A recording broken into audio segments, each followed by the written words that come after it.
In 700 chapters of manga and an even greater number of anime episodes, Naruto established itself as one of Japan's biggest exports in the genre, with the enthusiastic ninja's tale gathering immense popularity both in its homeland and across the globe. Naruto's story has now concluded and a follow-up anime and manga series focusing on his son Boruto is currently in production, as is a live-action Hollywood adaptation. With Naruto's own chapter now closed, it's perhaps time to examine the moments in the series that had the most emotional impact on viewers and made fans fall in love with Masashi Kishimoto's fictional world and characters in the first place. These are the scenes that stuck with the audience long after the credits rolled, and although there are, predictably, many deaths on this list, spoilers ahoy if you're not caught up, also included are scenes that are inspiring and uplifting. Indeed, moments of both joy and sorrow will be covered in the list, with entries drawn from the original Naruto series, as well as its successor Naruto Shippuden. Sequences from movies and the Boruto series will be excluded, as those could warrant whole new lists entirely. Get your forehead protectors on and a pack of tissues at the ready as we chronicle the top 10 sad moments in Naruto. Itachi slaughters his parents. When viewers first witnessed the scene in which Itachi murders every member of the Uchiha clan not named Sasuke, emotional perhaps wasn't the first thing they felt. It was dramatic, brutal and maybe even scary, but not overly emotive in the usual sense. It was only when the full context of these events was finally revealed that the impact of this scene truly hit the fandom. It transpired that Itachi had been forced to slaughter his own clan in order to avoid a full-scale civil war and to protect the life of his beloved brother. Performing the crime took a huge toll on Itachi, and the image of him standing over his parents with a blade, crying his eyes out while his mother and father patiently await their demise is as haunting as anything else in the series. Obito witnesses Rin's death. Something terrible must have happened to Obito to turn him from an optimistic boy who helped old ladies cross the street to one of the world's foremost war criminals with gallons of blood on his hands. As usual, a love interest is to blame. Obito had an ongoing attraction to his teammate Rin, often becoming jealous of their cooler teammate Kakashi in the process. Sadly, tragedy befell the trio when Obito was crushed under a rock when a mission turned awry. Presumed dead by the rest of the world, Obito spends a significant amount of time recovering in the custody of Madara Uchiha, but after discovering his old friends Rin and Kakashi are in trouble, Obito rushes to help, only to discover Kakashi's bloody hand piercing Rin's chest. The scene is emotional in itself, but when it's later revealed that Rin intentionally impaled herself on Kakashi's arm after being turned into a Jinchuriki, the moment becomes even more heartbreaking.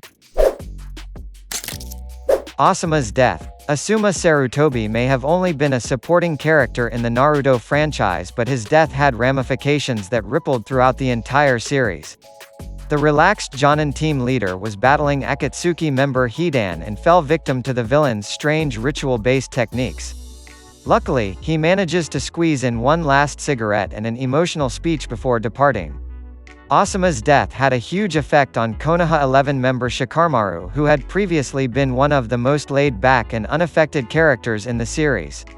Suddenly, Shikamaru feels a sense of responsibility and for the remainder of the story can be seen taking care of Asuma's widow and young child.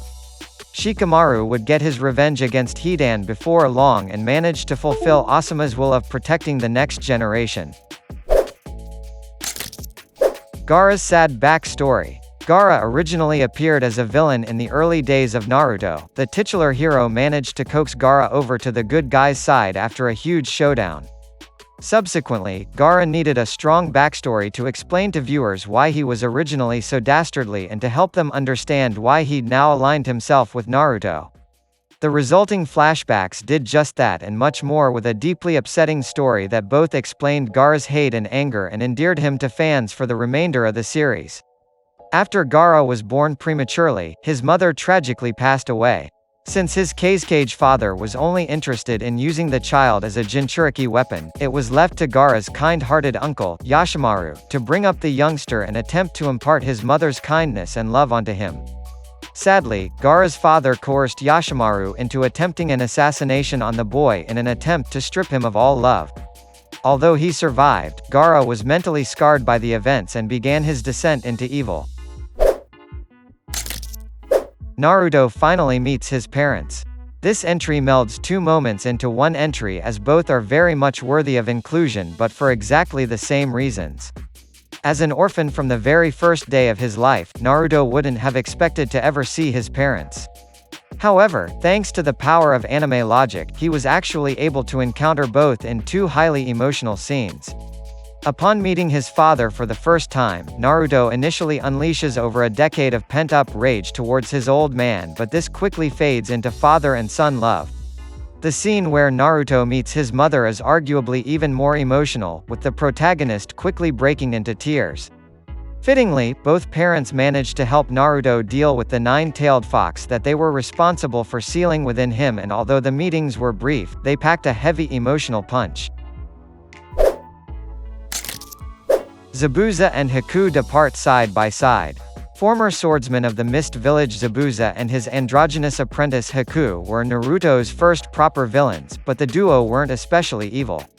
Rather, they were simply mercenaries hired on the opposite side of Naruto's Team 7, and despite being an odd couple, they had a highly endearing relationship. Their bond was put on full display when Kakashi sought to deliver a fatal blow to Zabuza, only for Haku to act as a human shield.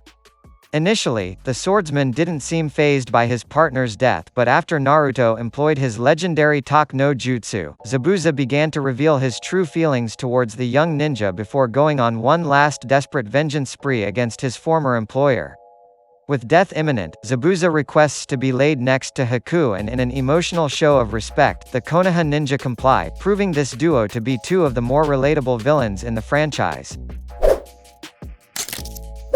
Neji's death. Out of all the supporting Konoha 11 characters, Neji arguably developed most significantly over the source of the Naruto series, transforming from an angry and arrogant child to a noble young man who respected the power of his cousin Hinata after almost killing the girl during the Chunin exam arc. Facing the might of both Obito and Madara, as well as the 10 tails they were controlling, Naruto briefly collapses from exhaustion just as the Jubi unleashes a wave of sharp projectiles. Naturally, Hinata steps in to protect him from harm with her own body, but both she and Naruto are saved by Neji, who makes the ultimate sacrifice to protect the budding couple. Taking two heavy blows to the chest, Neji fails to survive the attack, and the symmetry of him protecting the people he formerly looked down upon is absolutely clear.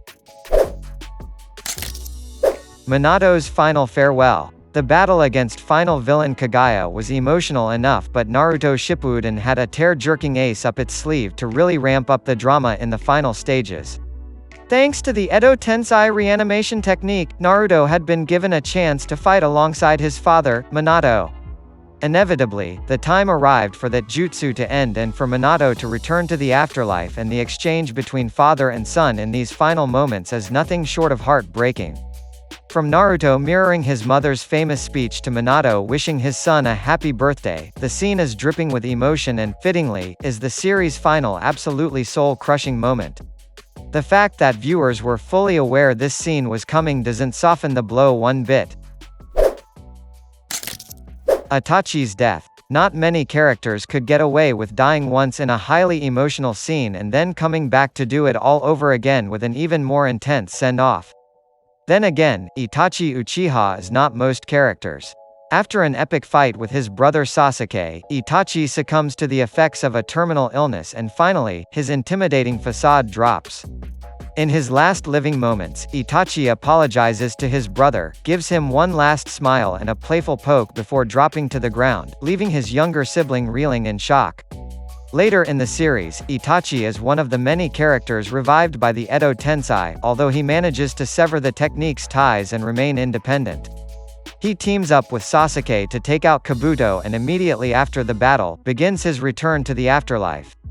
Somehow, his final speech here is even more affecting and touching than it was during his actual death, with Itachi reminding his brother how much he'll always love him.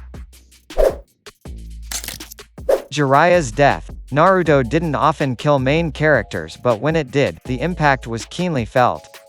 Despite being a massive pervert, Naruto's godfather and mentor Jiraiya was a popular figure with fans and was central to the overall narrative thanks to his ongoing search for a child of prophecy that would bring peace to the ninja world.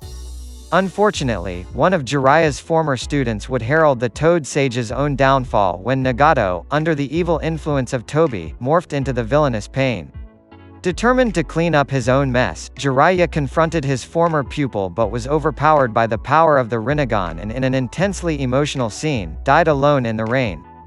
The physical beating is brutal enough, but the combination of Jiraiya's final words and a series of poignant flashback scenes that see Jiraiya identify Naruto as his true legacy really opened up fans' tear ducts.